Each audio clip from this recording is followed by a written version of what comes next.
Le président américain Barack Obama est arrivé au Japon pour le sommet des dirigeants du G7 et pour s'entretenir avec le Premier ministre japonais Shinzo Abe. Ce dernier a exprimé un profond ressentiment au sujet de la mort d'une jeune femme à Okinawa et l'arrestation d'un ancien marine américain accusé de l'avoir tuée.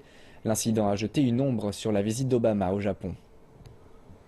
La rencontre entre Obama et Abe était prévue jeudi, mais elle a été reportée en raison de l'affaire du meurtre et tenue quelques heures après l'arrivée d'Obama au Japon.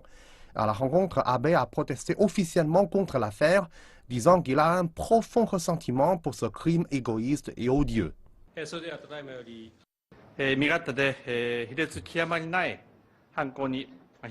ressens une forte indignation au sujet de ce crime égoïste et plein de sens. Il n'a pas seulement choqué les citoyens d'Okinawa, mais aussi tout le Japon. Et j'ai dit au président Obama de prendre en considération le ressentiment de ces gens. Obama a dénoncé le meurtre en disant que c'était une tragédie et a promis de continuer à coopérer pleinement dans l'enquête. Mais il n'a pas présenté d'excuses pendant la conférence de presse. Nous avons discuté de la tragédie qui a eu lieu à Okinawa et j'ai exprimé mes plus sincères condoléances et mes plus profonds regrets. Les États-Unis continueront à coopérer pleinement dans l'enquête et garantiront que justice soit faite selon le système juridique japonais. La victime de 20 ans a été agressée et étranglée par un ancien marine américain de la préfecture d'Okinawa le mois dernier.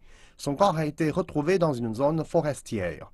Le meurtre d'Okinawa a déclenché une vague de manifestations et un sentiment anti-américain dans la préfecture la plus sud du Japon.